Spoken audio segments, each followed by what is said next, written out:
बंधुओं, शारदीय नवरात्रि प्रारंभ होने वाले हैं। तो नवरात्रि के पहले दिन मंदिर में जाकर चुपचाप दान कर आना, यह एक छोटी सी चीज। इसके दान करते ही माँ दुर्गा आपसे इतनी अधिक प्रसन्न हो जाएंगी कि आपके भाग्य को सूरज से भी ज्यादा तेज चमका देंगी। हर प्रकार के शत्रुओं का नाश कर देंगी और आपकी हर एक मनोकामना चुटकियों में पूरी कर देंगी। जी हाँ बंधुओं, यह कोई साधारण चीज नहीं है। यह माता रानी को बेहद प्रिय, अत्यंत शक्तिशाली और गुप्त प्राचीन महाविद्या है। इस नवरात्रि आप इस प्रयोग को करके देखो, फिर उसके जो चमत्कारी परिणाम आएंगे उन्हें देखकर आपकी आंखें फटी की फटी रह जाएंगी। जी हाँ बंधुओं, तो जयकारा बोलो माता रानी का, जगत माई महामाई माँ भद्रकाली की जय बोलो, माता रानी के सांचे दरबार की जय बोलो। तो कुंभ राशि वालों, स्वागत है आप सभी का मंथन भिंड YouTube चैनल में। उठ जाग मुसाफिर भोर भई, अब रैन कहाँ जो सोवत है, जो सोवत है सो खोवत है, जो जागत है सो पावत है। तो अब आपको भी जागने का और कुछ करने का समय आ गया है। वैसे तो हम अपने हर एक कार्यक्रम में ही आपको हर बार कुछ न कुछ अद्भुत और बेहद ही शक्तिशाली क्रिया, उपाय और साधनाओं के बारे में बताते रहते हैं। जैसे हमने अपने पिछले कार्यक्रम में ही पितरों और यम को प्रसन्न करने के लिए श्याम और सबल नाम के 2 श्वान को श्वान बलि देने यानी उन्हें भोजन देने का जो शक्तिशाली उपाय आपको बताया, वह कोई साधारण क्रिया नहीं है। जो इंसान इस क्रिया को करेगा उसके जीवन में चमत्कारी परिवर्तन आएंगे ही। लेकिन अब समय बदल चुका है, अब माता रानी आ रही हैं, और जब माता रानी ही आ रही हैं, जगत माई महामाई आ रही हैं, तो फिर डर काहे का। अब तो सारी समस्याओं के पिंजड़े माता रानी खोल डालेंगी और हर एक दुख दर्द को मिटा देंगी और वो खुशियां देंगी जिनके लिए आप अब तक तड़प रहे थे। जी हाँ बंधुओं, आज के इस कार्यक्रम में हम जिस एक चीज के बारे में आपको बताने जा रहे हैं, यह बहुत ही गुप्त, बहुत ही शक्तिशाली क्रिया है और इसे केवल वो ही लोग बता सकते हैं जिनके पास स्वयं साधनाओं के लंबे चौड़े अनुभव होते हैं, जिन्होंने माता रानी की अनुभूतियां प्राप्त की हैं, और उन्हीं के द्वारा बताए जाने पर ये क्रिया फलित होने वाली है। कोई साधारण पुरुष यदि इस क्रिया को नकल करके किसी को बता भी देगा तो यह क्रिया फलित नहीं होगी, क्योंकि इस क्रिया में गुरु आशीर्वाद की बहुत अधिक आवश्यकता होती है और यह क्रिया गुरु शिष्य परंपरा के माध्यम से ही दी जा सकती है। याद रखना बंधुओं कि जब भी कोई व्यक्ति किसी दूसरे व्यक्ति को ज्ञान देता है तो वह हमारी वैदिक परंपरा के अनुसार उस व्यक्ति का औपचारिक गुरु बन जाता है। और यहीं पर जब दैवीय क्रियाओं की बात की जाती है, दैवीय शक्तियों के आशीर्वाद को दिलवाने की बात की जाती है, तब गुरु शिष्य परंपरा का पालन होना अत्यंत अनिवार्य है, अन्यथा क्रियाएं फलित ही नहीं होती हैं। याद रखना कि छोटे मोटे उपाय तो कोई भी बता देता है और उनसे थोड़े बहुत लाभ भी प्राप्त हो जाते हैं, लेकिन विशिष्ट और बहुत ही शक्तिशाली उपाय जो कि सचमुच में कारगर होते हैं, 100% काम करते हैं, उन्हें केवल अनुभवी साधक ही दे सकते हैं और आपको भी उन्हें ऐसे व्यक्तियों से ही लेना चाहिए। अब आप यहाँ पर यह सोचेंगे कि हम कैसे जाने कि जो हमें बता रहा है वह अनुभवी साधक है भी या नहीं। तो सीधी सी बात है कि जो अनुभवी साधक होगा उसकी बातें आपके दिल में प्रवेश कर जाएंगी। वह जीवन के ज्ञान की बात करेगा, अनुभव की बात करेगा, वह आपको ज्ञान की गहराई तक लेकर जाएगा, क्योंकि उसने ज्ञान हासिल किया है, उसने मेहनत की है। और जो नकल कर करके बोलेगा उसकी बातें बड़ी ऊट पटांग और बेसिर पैर की होंगी और अपनी हल्की बातों से ही वह खुद का परिचय दे देगा कि वह कोई साधक नहीं है, बस इधर उधर से सुनकर आपको कुछ बता रहा है। बंधुओं, याद रखना कि जो भी बातें हम आपको बताते हैं वे हमारे अपने व्यक्तिगत अनुभवों पर आधारित होती हैं, लंबी गहरी साधनाओं के अनुभवों पर, माता भद्रकाली की कृपा और आशीर्वाद पर आधारित होती हैं। तो अब इस कार्यक्रम में हम जिस एक चीज के बारे में आपको बताने जा रहे हैं उस एक चीज में बहुत अधिक शक्ति है और पूरे 9 दिन तक वह आपके जीवन में शुद्ध सकारात्मक ऊर्जा को भर देगी, आपके जीवन से हर एक कष्ट को समाप्त कर देगी और जिन जिन चीजों की आपके जीवन में कमी है वे सारी चीजें आपको ला कर देगी। जी हाँ बंधुओं, आप कह सकते हैं कि स्वयं माँ चामुंडा देवी आपको सब कुछ ला कर देने वाली हैं, लेकिन इसके लिए कुछ विशेष नियम भी होंगे। दिव्य शक्तियाँ यूं ही सड़क पर घूमने वाले कोई मामूली लोग नहीं हैं। ये परम पवित्र, परम शक्तिशाली और परम दिव्य अनुभूतियां होती हैं, ऊर्जाएं होती हैं। इन्हें साधना पड़ता है और इन्हें साधने के लिए कुछ विशेष नियमों का पालन करना होता है। तो अब ना केवल हम आपको इस एक चीज के बारे में बताएंगे, बल्कि आपको सारे नियम और विधि विधान के बारे में भी बताएंगे। हालांकि जो व्यक्ति मन के सच्चे हैं, सात्विक हैं, उनके लिए कोई कठिन नियम नहीं है। कठिन नियम तो उनके लिए है जो तामसिक प्रवृत्ति के इंसान हैं, जिनका भोजन ही और व्यवहार ही तामसिक है। उन्हें कठिनाई अवश्य आएगी, क्योंकि उन्हें व्यवहारिक परिवर्तन करने होंगे। खैर, जो भी है, आप अभी देख ही लेंगे कि हम किन बातों के बारे में आपको बताने जा रहे हैं। कोई कठिन नियम नहीं है, आप आसानी से उन्हें पालन कर लेंगे, पूरा कर लेंगे। और यदि 9 दिनों तक आप लगातार इन नियमों का पालन कर पाते हैं, तो फिर हम गारंटी के साथ कहते हैं कि आपका जीवन 100% बदल जाएगा। यह हमारा अपना अनुभव भी है और हमने कई लोगों में इस प्रकार के प्रयोग करके देखे हैं और बहुत ही पॉजिटिव रिजल्ट हमें मिले हैं। और अब माता रानी आ ही रही हैं, तो हम सोच रहे हैं कि आपको यह गुप्त ज्ञान और बेहद शक्तिशाली विद्या दे दी जाए, क्योंकि यही उचित समय है।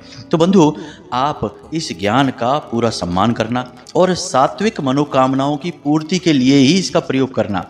मतलब कि कोई ऐसी मनोकामना मन में मत मान बैठना जिससे किसी की हानि होती हो। आपको लाभ हो, इसमें तो अच्छी बात है, लेकिन किसी की हानि हो, यह गलत बात है। तो बस आपको इस बात का ख्याल रखना है। बंधुओं, कार्यक्रम को अंत तक अवश्य देखना। यदि सचमुच में आपको अपने जीवन में कुछ बदलना है, यदि केवल टाइम पास ही करना है, तो कोई बात नहीं है, आप इसी समय इसे छोड़कर चले जाइए, क्योंकि हम ज्ञान केवल उसी को देना चाहेंगे जिसे सचमुच में इसकी जरूरत है। तो उम्मीद करते हैं बंधुओं, आप हमारी भावनाओं को समझ रहे होंगे और हम जो कहना चाहते हैं उन बातों के सही मतलब को भी आप समझ चुके होंगे। तो चलिए आज के इस विशिष्ट कार्यक्रम की शुरुआत करते हैं, लेकिन उससे पहले हम अपनी परंपरा अवश्य निभाएंगे और माता रानी को आभार अवश्य व्यक्त करेंगे। तो कमेंट बॉक्स में पूरे भक्ति भाव के साथ, प्रेम के साथ लिखिए, जय माँ भद्रकाली कृपा करो। माता रानी निश्चित तौर पर आपके ऊपर पूरी कृपा बनाएंगी, पूरा आशीर्वाद देंगी, आपका जीवन धन्य हो जाएगा। साथ ही साथ बंधुओं, हम चाहेंगे कि आप यदि इस चैनल कार्यक्रम पर पहली बार आए हैं, तो आप इस चैनल को सब्सक्राइब भी जरूर कर लें, अभी कर लें, क्योंकि ऐसा करते ही आप न केवल माता रानी के दिव्य परिवार के सदस्य बन जाएंगे, बल्कि प्रतिदिन विशिष्ट धार्मिक और वैदिक ज्ञान भी आपको प्राप्त होगा, जैसा पूरा YouTube पर कोई आपको दे नहीं सकता है। क्योंकि यहाँ तो कॉपी पेस्ट सिस्टम चल रहा है, अनुभव किसी के पास नहीं है, बस इसका उसका सुनकर लोग बोल रहे हैं। जबकि हमारे संपूर्ण कार्यक्रम माता रानी की पूरी कृपा, आशीर्वाद और अनुभूतियों के आधार पर ही प्रसारित किए जाते हैं, माता रानी के धाम से प्रसारित किए जाते हैं। इसलिए आप गलत ज्ञान कहीं से ना हासिल कर लें, तो इस चैनल को जल्दी से सब्सक्राइब करके इसके सदस्य बन जाएं और सर्वथा श्रेष्ठ ज्ञान ही प्राप्त करें। तो चलिए बंधुओं, जल्दी से चैनल को सब्सक्राइब करिए, फिर आगे बढ़ते हैं। तो बंधुओं, हम आपको इस विशिष्ट और गुप्त चीज के बारे में बताएं, उससे पहले हम चाहेंगे कि आप माता रानी के दिव्य स्वरूपों को अपने जीवन में कैसे उतारा जाए शास्त्रों के अनुसार, इस बात को भी समझ लें। तो आपको बहुत आनंद आएगा इस कार्यक्रम को सुनने में और देखने में। तो अब ध्यान से सुनिए, बातें बड़ी ही विशेष हैं और अद्भुत हैं, आपने पहले कभी सुनी नहीं होगी, हम इस बात की आपको गारंटी देते हैं। तो ब्रह्मा जी ने महिषासुर नाम के एक दानव को आशीर्वाद दे दिया, या यूं कहें कि वरदान दे दिया कि अब उसे कोई मार नहीं सकता है। और उसने हाहाकार मचा दिया और फिर तीनों देवताओं ने साथ मिलकर आवाहन किया शक्ति के शुद्ध स्वरूप का, और संपूर्ण शक्ति प्रकट हुई, जिनमें कि स्वयं ब्रह्मा विष्णु महेश की शक्ति भी समाहित हुई देवी दुर्गा के रूप में। और उन्होंने 9 दिन लगातार घमासान युद्ध करके 10वें दिन दुर्गा देवी ने महिषासुर नाम का जो दानव था उसका वध कर डाला। अब इस कहानी से हमें क्या सीख मिलती है, जरा आप इस पर गौर करिए। शास्त्रों में जो कहानियां बताई जाती हैं, वे केवल रोचक कहानियां या प्रसंग नहीं होती हैं, वे हमारे जीवन के लिए बहुत विशेष ज्ञान का पिटारा होते हैं। परंतु उन्हें समझ पाने के लिए थोड़ा वेदज्ञ होना पड़ता है। भौतिकवादी व्यक्ति इन्हें ना तो रुचि से सुनते हैं और ना ही इन्हें समझ सकते हैं। तो अब ध्यान से सुनिए, यह महिषासुर कौन है? महिषासुर है हमारी बुरी प्रवृत्तियां। और बुरी प्रवृत्तियां क्या हैं? हमारे व्यसन। व्यसन कई प्रकार के होते हैं, इसीलिए महिषासुर बहुत शक्तिशाली था, क्योंकि व्यसन बहुत शक्तिशाली होते हैं। इंसान को जब जकड़ लेते हैं तो फिर जीवन भर छोड़ते नहीं हैं। कोई शराब पीना शुरू कर देता है, उसे लत लग जाती है, तो शराब पीते पीते ही उसकी मृत्यु हो जाती है, परंतु शराब नहीं छूटती है। किसी को तंबाकू खाने की लत है, किसी को धूम्रपान की लत है, किसी को गलत कार्यों की, जुआ, शराब, वेश्यावृत्ति, पता नहीं क्या क्या दुनिया भर के व्यसन। यहाँ तक कि हमारा आलस और जरूरत से ज्यादा सोना भी व्यसन है। तो यह जो महिषासुर है, यह हमारे व्यसन को दिखा रहा है। और व्यसन इतना शक्तिशाली है कि इसके जाल को तोड़ पाना किसी के भी बस की बात नहीं। इसे तो केवल वही तोड़ सकता है जिसने ब्रह्मा, विष्णु, महेश और शक्ति को साध लिया हो। अब ब्रह्मा, विष्णु और महेश को साधना क्या है, शक्ति को साधना क्या है, जरा इसे भी ध्यान से समझिए। बंधुओं, आपको यह ज्ञान कहीं भी नहीं मिलेगा सुनने को, हम गारंटी के साथ कहते हैं, क्योंकि लोग सिर्फ सुन सुनाकर बोलते हैं, खुद अनुभव नहीं करते हैं और ना ही शास्त्रों को गहराई से पढ़ते हैं। तो ध्यान से सुनिए, यह संपूर्ण सृष्टि त्रिगुणात्मक है, जो 3 देवों का प्रतीक है, यानी उत्पत्ति, पालन और संहार। अब उत्पत्ति के जो देवता हैं उन्हें ब्रह्मा जी कहा जाता है और ये रजोगुण के सूचक होते हैं। उसी प्रकार भगवान विष्णु सृष्टि के पालनहार हैं और इन्हें सतोगुण से जोड़ा जाता है। इसी प्रकार भगवान महेश यानी कि शंकर जी तमोगुण के कारक हैं, जो सृष्टि के विनाश के कारक बनते हैं, तो इन्हें तमोगुण से जोड़ा जाता है। यानी कि ये 3 गुण हर एक इंसान के अंदर भी विद्यमान होते हैं। हर व्यक्ति के अंदर उत्पत्ति, विनाश और पालन के गुण होते हैं। अब आप खुद ही अंदाजा लगाइए, किसी आदमी ने नौकरी की, एक घर बनवाया, घर गृहस्थी उसने पहले बनाई, फिर उसका संचालन किया। अपने जीवन को पहले उसने बनाया, फिर उसका संचालन किया। ये सारे के सारे गुण इंसान के कार्यों में झलकते हैं। लेकिन जब इंसान के ऊपर उसकी वृत्तियां, उसका व्यसन उस पर हावी हो जाता है, तो वह शक्तिहीन हो जाता है और फिर उसके 3 गुणों का नाश हो जाता है और वह निढाल होकर, बेहाल होकर बस पड़ा रहता है, शिकायतें करता रहता है, जीवन में कुछ भी हासिल नहीं कर पाता है, बस कोसता रहता है, कभी किस्मत को, कभी भगवान को और कभी अपने माँ बाप को। तो यह जो व्यसन रूपी महिषासुर है, यह जो हर इंसान के जीवन में प्रवेश करके उनके जीवन को, तरक्की को रोक देता है, इसे दूर हटाना या इसका विनाश करना बहुत आवश्यक है। तो जब इंसान इस महिषासुर को यानी कि अपने व्यसन रूपी दानव को मारना चाहेगा, इसका विनाश करना चाहेगा, तो उसे अपने 3 गुणों को साधना होगा, यानी कि रज, सत और तम, 3 गुणों का सही संतुलन बनाना होगा। कब उसे कोई कार्य करना है, कब उसे उस कार्य को सही तरीके से चलाना है और कब उसे रोक देना है। जैसे किसी इंसान ने एक दुकान खोली, तो उसने ब्रह्मा जी के रूप में उस दुकान की उत्पत्ति की और उसके बाद उसका संचालन किया, तो विष्णु जी के रूप में उसने उस दुकान का सही संचालन किया और फिर शाम के समय जब उसने उस दुकान को बंद किया, उसका शटर डाला, तो उसने शिव के रूप में उस दुकान को बंद कर दिया। अगले दिन वह यही क्रिया फिर से दोहराएगा, लेकिन जब उसके ऊपर व्यसन हावी हो जाएगा यानी महिषासुर हावी हो जाएगा, तो वह उल्टे सीधे कार्यों में लिप्त हो जाएगा, शराब पीने लगेगा, कभी उल्टे सीधे काम करेगा, तो वह अपने इस कार्य को भूल जाएगा। यही है महिषासुर का जीवन में प्रवेश करना।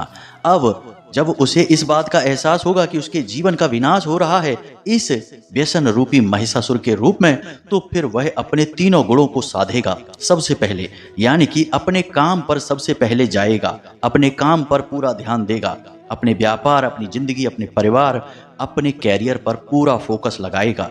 उसके बाद फिर उसे जरूरत होगी शक्ति की, क्योंकि किसी भी कार्य को करने के लिए दिमाग को एक जगह एकाग्रचित होकर मेहनत करने के लिए शक्ति की आवश्यकता होती है और शक्ति के रूप में फिर प्रकट होंगी 3 गुणों से मिलकर देवी दुर्गा।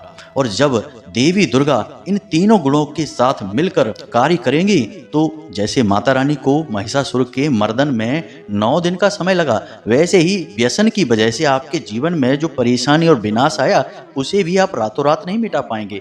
आपको भी समय लगेगा, 10 दिन लग सकते हैं, 1 महीना लग सकता है, 6 महीने लग सकते हैं या 1 साल लग सकता है। लेकिन माता रानी की कृपा यानी कि शक्ति के स्वरूप और तीनों देवों को साधने के बाद आप इस व्यसन रूपी महिषासुर का मर्दन जरूर कर ही देंगे। जी हाँ बंधु, नवरात्रि का जो पर्व है यह वर्ष में 4 बार आता है, 2 बार गुप्त और 2 बार उजागर। अब ये चारों रूपों में माता रानी की यही लीला होती है, यानी साल में 4 बार यह लीला माता रानी की होती है। और हमारे जो सिद्ध संत पूर्वज या जिनको कहें कि जो देवताओं के समान बुद्ध पुरुष थे, उन्होंने मानव जाति को सीख देने के लिए इस विचित्र और बड़ी ही ज्ञानप्रद कहानी को शास्त्रों में गढ़ा। जी हाँ बंधु, ताकि मानव सीखे, और इसीलिए नवरात्रि साल में 4 बार आती हैं। अब कोई कहेगा कि नहीं महाराज 2 ही बार आती हैं। अरे तो आपको अभी सही ज्ञान नहीं है। 2 नवरात्रि वैष्णव होती हैं और 2 नवरात्रि शैव होती हैं, 4 नवरात्रियां होती हैं। तो आप समझिए कि यहाँ पर 4 बार आपको चेताया जा रहा है, जगाया जा रहा है कि यह जो आपके जीवन में महिषासुर आ रहा है व्यसन रूपी, इसे दूर भगाओ, इसका मर्दन करो। 4 बार आपको जगाया जा रहा है। जी हाँ बंधु, तो उम्मीद करते हैं कि आपको यहाँ तक सारी चीजें समझ में आ गई होंगी कि कितनी खूबसूरती के साथ इंसान के जीवन को संवारने की कोशिश की गई है हमारे शास्त्रों के माध्यम से, माता रानी की कृपा से और देवी देवताओं की और हमारे उन दिव्य पुरखे पूर्वज और ऋषि मुनियों के माध्यम से। अब हम तब भी न सीख ले पाएं, हम तब भी केवल माता रानी के आगे जाकर आरती गा दें और एक दीपक जला दें और हम सोचें कि हमारा उद्धार हो जाएगा। तो नहीं भाई, ऐसा नहीं होता है। आपको प्रयास तो करने ही होंगे, 100% प्रयास आपका ही होगा। भगवान तो बस आपको सहारा देंगे। बिल्कुल उसी प्रकार जिस प्रकार की कोई बालक जब पहली बार साइकिल चलाना सीखता है तो सीट पर बैठेगा बालक ही, पैडल भी बालक ही लगाएगा और हैंडल भी बालक ही देखेगा।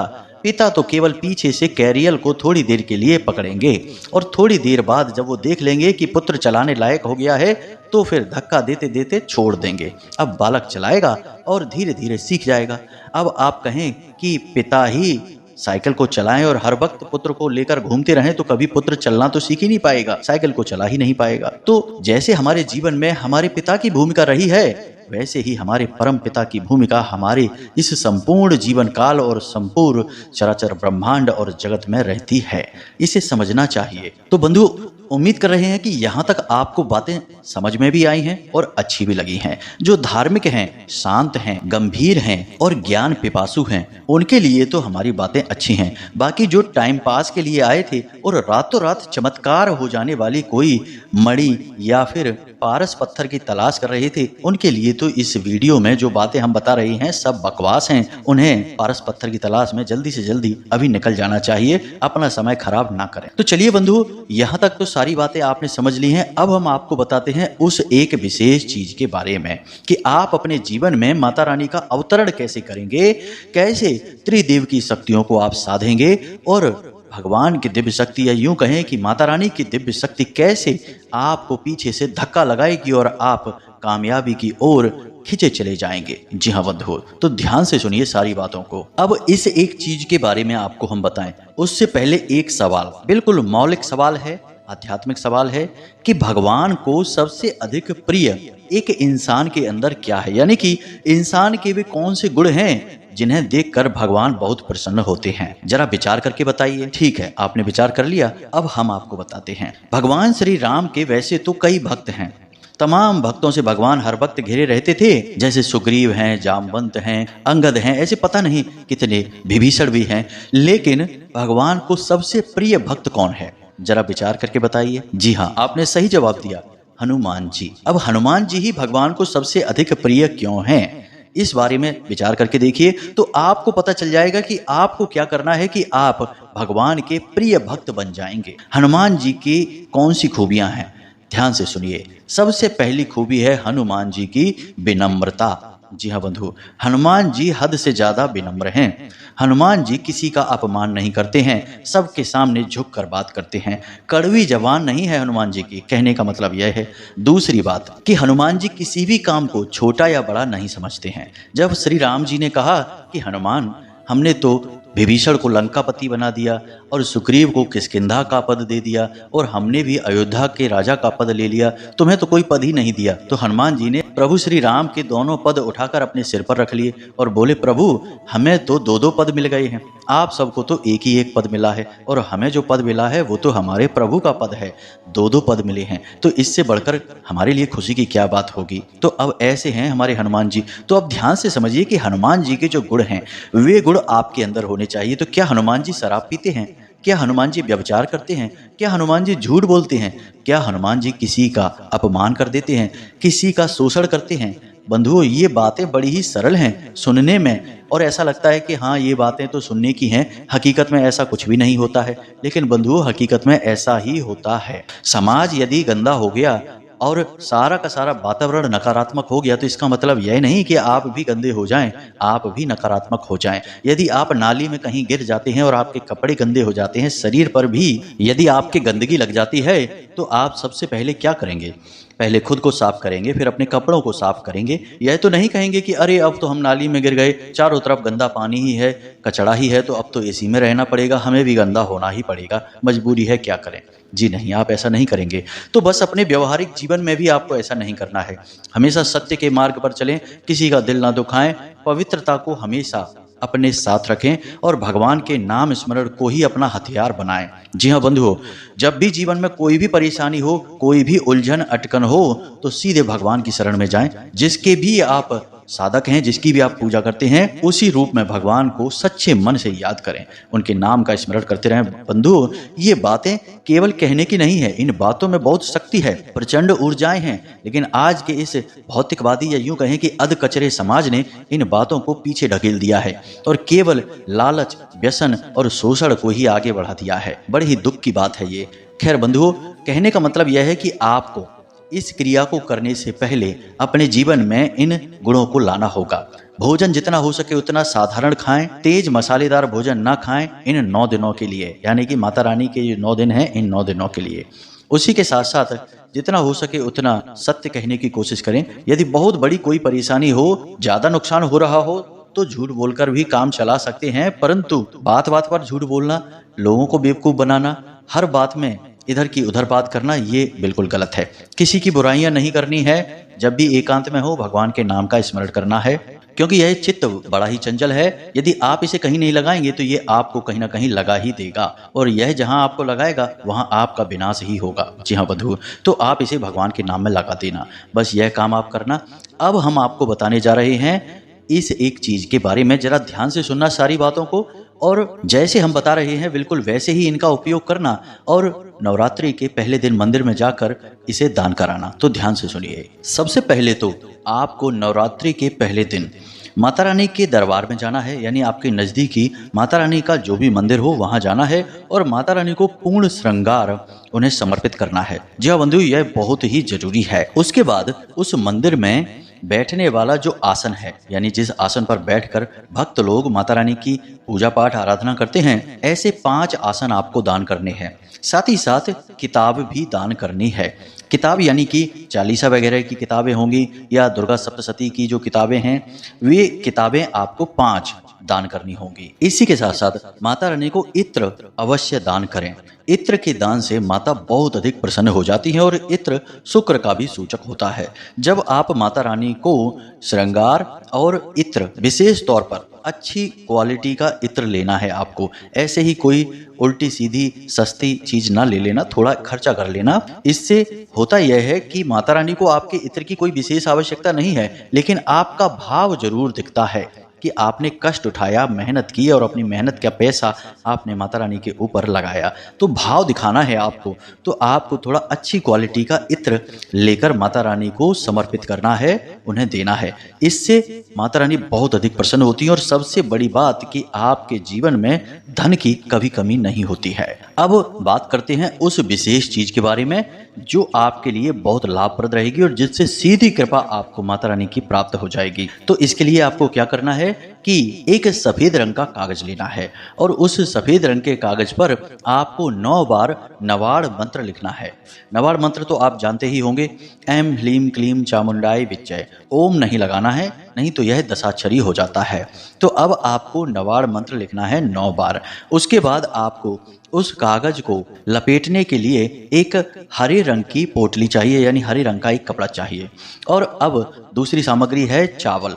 थोड़े से चावल आपको चाहिए, ज़्यादा नहीं, बस एक मुट्ठी चावल ही चलेंगे। उसके बाद आपको देखना है कि चावल टूटे फूटे ना हो, अच्छी क्वालिटी के हों। खंडित चावल पूजा पाठ में या भगवान को समर्पित नहीं किए जाते हैं।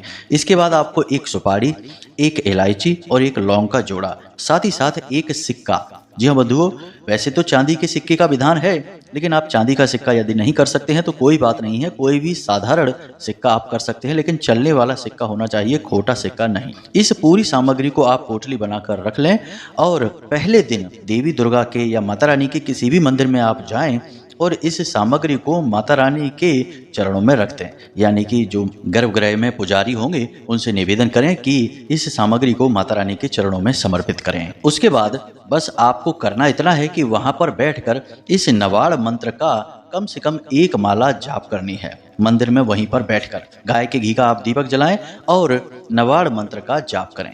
रुद्राक्ष की माला का प्रयोग करें, स्फटिक की माला का भी प्रयोग कर सकते हैं। रुद्राक्ष की माला का प्रयोग करना सर्वोत्तम रहेगा, कोई समस्या नहीं है। माता रानी को भोग प्रसाद पुष्प आदि तो समर्पित करेंगे ही। एक माला नवाड़ मंत्र का जाप करें।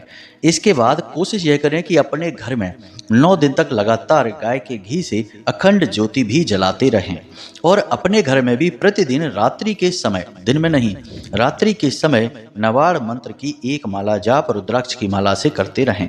यानी पहले दिन यह क्रिया आप मंदिर में करेंगे, उसके बाद आपको प्रतिदिन यह क्रिया 9 दिनों तक लगातार अपने घर में करते रहनी होगी। बस इतना सा आपको करना है और वह जो सामग्री आपने माता रानी के चरणों में रखी है उसे वहीं रखी छोड़ दें। केवल उसके अंदर जो कागज आपने 9 बार माता रानी का मंत्र लिखकर रखा था, उस कागज को पुजारी जी से कहकर वापस ले लें और माता रानी के दिव्य दरबार का आशीर्वाद प्राप्त जो सिंदूर है उसे उस कागज पर लगवा लें। वह माता रानी की प्रसादी होगी जो आपके काम आएगी। और उस कागज को लाकर आप अपने घर में, अपने पूजा घर में रख लें।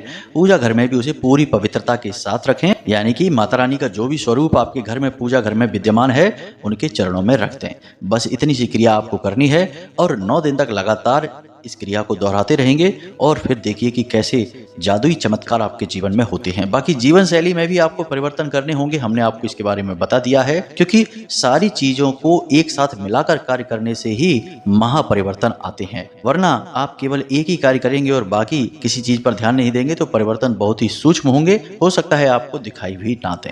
इसीलिए लोग कहते हैं कि गुरुजी आपने जो उपाय बताया वह ठीक से काम नहीं किया, थोड़ा बहुत फायदा तो हुआ लेकिन अधिक लाभ नहीं हुआ। अब ऐसा क्यों हुआ? क्योंकि आपने ही ठीक से काम नहीं किया। तो बंधुओं, उम्मीद करते हैं कि सारी बातें आपको अच्छी लगी हैं, समझ में आई हैं। अब इन बातों का आप प्रयोग करके अपने जीवन में उतारेंगे और जीवन को बदल डालेंगे। तो चलिए आज के इस विशेष कार्यक्रम को यहीं समाप्त करते हैं। यदि कोई प्रश्न आपके मन में उठे तो आप कमेंट करके पूछें या फिर डिस्क्रिप्शन में दिए गए व्हाट्सएप नंबर पर मैसेज करके भी पूछ सकते हैं। मिलते हैं अगले विशेष कार्यक्रम में। प्रेम से बोलिए जय माई की जय, मां भद्रकाली। माता रानी आपका कल्याण करें। धन्यवाद।